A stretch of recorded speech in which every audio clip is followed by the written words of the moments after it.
moi c'est Kautar, j'espère que vous allez bien. Aujourd'hui on se retrouve pour ma toute première vidéo.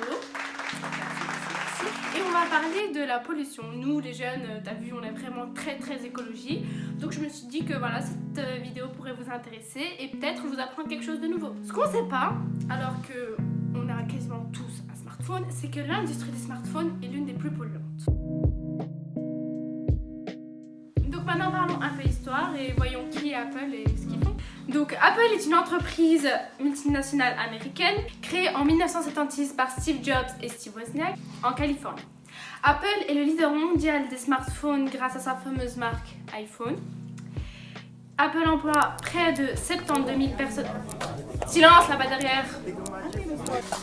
Donc, je disais, il emploie près de 72 000 personnes dans le monde entier. Il a près de 400 Apple Store répartis dans plus de 13 pays. Les États-Unis sont en tête du classement avec 245 magasins, suivis de très loin par l'Angleterre et le Canada.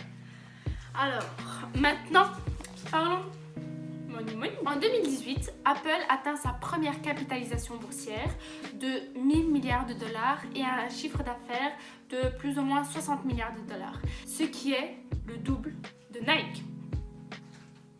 Et tout cela grâce à des produits simples, un design incontestable et des détails très travaillés.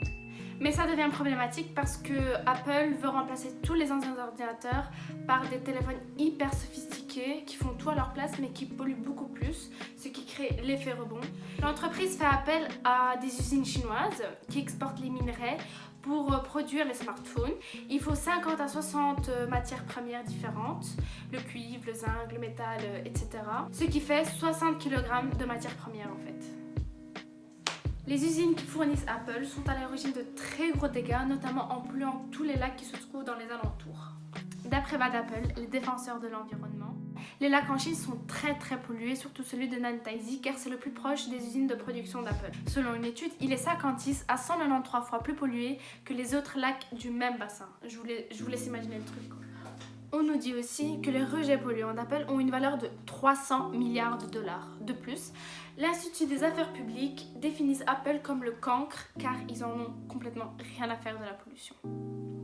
Mais le souci, c'est que c'est un tipping point. Une fois pollué, il n'y a aucun retour en arrière possible. Malgré ce gros problème environnemental, il existe quand même des solutions. D'abord, arrêter d'utiliser le smartphone, ce qui est impossible. Alors peut-être en utiliser un qui est moins puissant.